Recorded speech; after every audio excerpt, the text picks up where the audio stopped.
আসসালামু আলাইকুম। এখন দেখবেন সংবাদ শিরোনাম। কাল সন্ধ্যা ৬টায় জাতীয় নির্বাচন ও গণভোটের তফসিল ঘোষণা। জাতির উদ্দেশ্যে ভাষণ দেবেন প্রধান নির্বাচন কমিশনার। নির্বাচনে আইনশৃঙ্খলা নিয়ন্ত্রণে প্রস্তুত হচ্ছে পুলিশ, জানালেন স্বরাষ্ট্র উপদেষ্টা। নরসিংদীর অপরাধ প্রবণ এলাকায় শিগগির চালানো হবে চিরুনি অভিযান। নাটোরে ধর্ষণের ঘটনা মীমাংসার প্রস্তাবে রাজি না হওয়ায় ভুক্তভোগী পরিবারের বিরুদ্ধে মিথ্যা মামলা। তদন্ত শেষে ব্যবস্থা বলছে পুলিশ।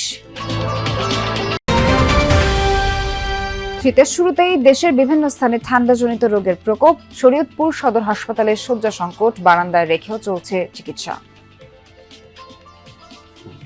এতক্ষণ দেখছিলেন সংবাদ শিরোনাম, এখন দেখবেন বিস্তারিত। ত্রয়োদশ জাতীয় সংসদ নির্বাচন ও গণভোটের তফসিল ঘোষণা আগামীকাল সন্ধ্যা ৬টায় জাতির উদ্দেশ্যে ভাষণ দেবেন প্রধান নির্বাচন কমিশনার এএমএম নাসিরউদ্দিন। এরই মধ্যে সিইসির ভাষণ রেকর্ড করেছে বাংলাদেশ টেলিভিশন। বিকেল ৪টায় ভাষণ রেকর্ডের পর নির্বাচন কমিশন সিদ্ধান্ত নেয় তফসিল ঘোষণা হবে আগামীকাল বৃহস্পতিবার। এর আগে রাষ্ট্রপতি মোহাম্মদ শাহাবুদ্দিনের সাথে বঙ্গভবনে সাক্ষাৎ করেন প্রধান নির্বাচন কমিশনার এএমএম নাসিরউদ্দিনের নেতৃত্বাধীন নির্বাচন কমিশন। পরে সাক্ষাতের বিষয় নিয়ে আগারগাঁওয়ের নির্বাচন ভবনে ব্রিফ করেন নির্বাচন কমিশন সচিব আক্তার আহমেদ। বলেন, রাষ্ট্রপতিকে সিইসির পক্ষ থেকে একই দিনে জাতীয় নির্বাচন ও গণভোট, ব্যালটের রং, গণনা পদ্ধতি, প্রবাসীদের ভোটের সময় ১ ঘণ্টা বাড়ানো এবং ইসির সার্বিক বিষয় ও রাজনৈতিক দলের নিবন্ধন সম্পর্কে অবহিত করা হয়েছে। এতে সন্তোষ প্রকাশ করেছেন রাষ্ট্রপতি। আগামীকাল 11ই ডিসেম্বর সন্ধ্যা ৬টার সময় তফসিল ঘোষণা হবে এবং আপনারা মাননীয় প্রধান নির্বাচন কমিশনার তফসিল আপনার অনিয়ারে আপনাদেরকে জানিয়ে দিবেন। মহামান্য রাষ্ট্রপতিকে নির্বাচন এবং গণভোট এই দুটো বিষয় কিভাবে আমরা করব সম্ভাব্য এই সম্পর্কিত এবং গণনার পদ্ধতিটাকে বিস্তারিত উনি জানতে চেয়েছেন এবং আমরা আমাদের দিক থেকে ওনাকে বিস্তারিত জানানো হওয়ার পরে উনি বলেছেন যে হ্যাঁ, সন্তোষ প্রকাশ করেছেন।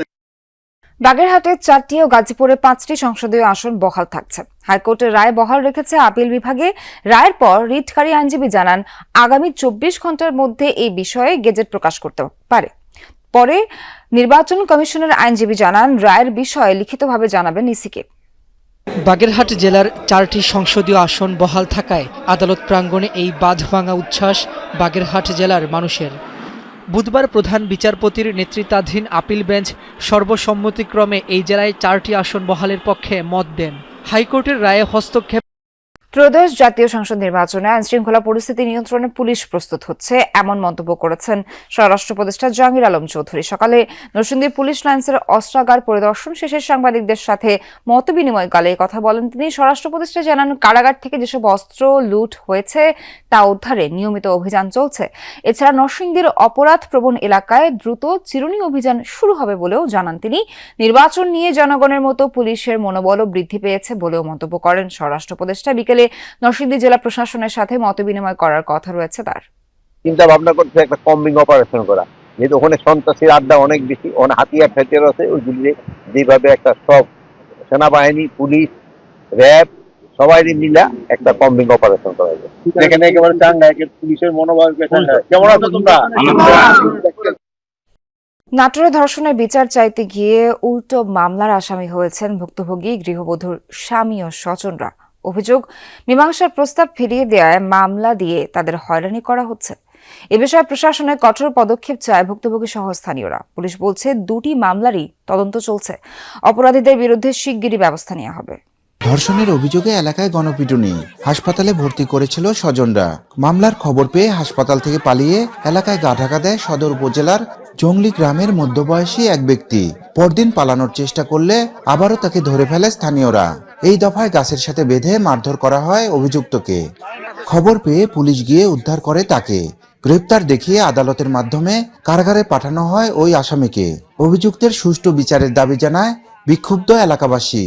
আমাদের এলাকাতে এরকম ধরনের ঘটনা এর আগে কোনোদিন ঘটে নাই। দৃষ্টান্তমূলক সাজা হওয়ার দরকার। লোকটা আসলে অনেক খারাপ, ওনার চরিত্র ভালো না। উনি রাস্তাঘাটে যখন যে মেয়ে মানুষদের দেখে উনি খারাপ ইঙ্গিত করে কথা বলে। এরপর গেল ২৬ নভেম্বর পাল্টা মামলা করেন ধর্ষণ মামলায় কারাগারে থাকা ব্যক্তির স্ত্রী। নির্যাতনের শিকার নারীর স্বামী সহ পরিবারের 4 সদস্যের বিরুদ্ধে হত্যা চেষ্টা ও লুটপাটের মামলা করেন তিনি। গাছের সাথে বাইন্দা অনেকেই মারছে ভাই, পাড়ার অনেকেই মারছে।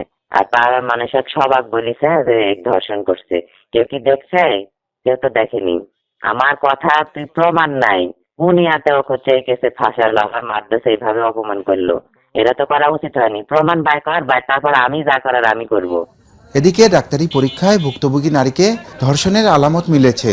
অভিযুক্তই অপরাধী কিনা তা নিশ্চিতে ডিএনএ স্যাম্পল ঢাকায় পাঠানো হয়েছে।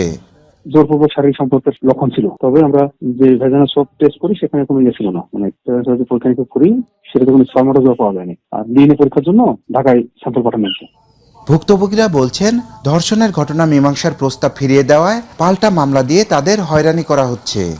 আমার মেয়ে আমার চাচা শ্বশুরদের উল্টা মামলা কেস দিয়েছে। আর আমাদের বাসার এসে এই গেট ধাক্কায়, জানালা ধাক্কায়। শরীয়তপুরে বেড়েছে ঠান্ডাজনিত রোগের প্রকোপ। আক্রান্তদের বেশিরভাগই শিশু। সদর হাসপাতালের শিশু ওয়ার্ডে শয্যা সংকটে বারান্দায় রেখে চিকিৎসা দেওয়া হচ্ছে রোগীদের। বাড়তি চাপ সামাল দিতে হিমশিম অবস্থায় চিকিৎসক ও নার্সদের, ব্যাহত হচ্ছে চিকিৎসা সেবা। ফলে নানা সমস্যায় পড়ছেন হাসপাতালের রোগী ও ডাক্তাররা। শরীয়তপুর সদর হাসপাতালের বহির্বিভাগে শীতের শুরু থেকেই এমন চিত্র। ঠান্ডাজনিত রোগে আক্রান্ত শিশুকে ডাক্তার দেখাতে সকাল থেকেই মায়েদের ভিড়। ওয়ার্ড ছাড়িয়ে বারান্দাতে রেখেও চলছে শিশুদের চিকিৎসা সেবা। 10 শয্যার শিশু ওয়ার্ডে রোগী ভর্তি কয়েক গুণ। শয্যা সংকটের পাশাপাশি অস্বাস্থ্যকর পরিবেশে ভোগান্তি পোহাতে হচ্ছে রোগী ও স্বজনদের। 4 দিন ধরে পেট ব্যথার বমি, বাজার থেকে আমরা স্বাভাবিক চিকিৎসা নিচ্ছি, এতে কাজ হয় না। তো আজকে সকালে হসপিটাল আসছি, তাকে ঠান্ডা অনুভব করি, বুকের মধ্যে শব্দ হয়। 4 দিন যাবত বাবুর ঠান্ডা কাশ, তো ডাক্তার দেখাইছি, ডাক্তার আমাদেরকে ভর্তি দিয়েছে। শিশু ডাক্তার দেখাইছি, দেখানোর পর সেই ডাক্তার বলছে সদর হাসপাতালে নিয়ে ভর্তি করতে। বুকে ইনফেকশন পাইছে, এখন তো বারান্দায় আছি তো ঠান্ডার কারণে আরো সমস্যা হইতাছে। হাসপাতাল কর্তৃপক্ষের তথ্য বলছে গেল 1 সপ্তাহে চিকিৎসা নিয়েছে প্রায় 7,000 রোগী, যাদের মধ্যে অধিকাংশই জ্বর, শ্বাসকষ্ট, ডায়রিয়া সহ ঠান্ডাজনিত নানা রোগে আক্রান্ত। বাড়তি চাপ সামাল দিতে হিমশিম অবস্থা চিকিৎসক ও নার্সদের। আরও লোড পড়ে, 80 জন হয়, 100 হয় মাঝে মধ্যে। সেক্ষেত্রে আমরা 2 জন যেরকম সেবা দিব 10 জনের, সেই মান কিন্তু থাকে না। রোটা ভাইরাসের প্রকোপটা ডায়রিয়ার রোগীর ক্ষেত্রে বেড়ে যায়, এবারও তাই ঘটছে। তো সেগুলো আমরা ফ্লুইড কারেকশন করলেই দেখা যাচ্ছে যে বাচ্চাটা একটু সময়, মানে কিছুটা সময় পরে ঠিক হয়ে যাচ্ছে। শিশু ওয়ার্ডে এখন একটু ঠান্ডার রোগী বেড়ে গেছে। হাসপাতালের আরএমও জানিয়েছেন সীমিত জনবল দিয়েই রোগীদের সর্বোচ্চ সেবা দেওয়ার চেষ্টা চলছে। মজুদ রয়েছে পর্যাপ্ত ঔষধের। যদিও সমস্যা হচ্ছে, তারপরেও মানে আমাদের সীমিত জনবল দিয়ে আমরা আমাদের সর্বাত্মক চেষ্টা করছি রোগীদের সর্বোত্তম চিকিৎসাটুকু দেওয়ার। কিন্তু আমাদের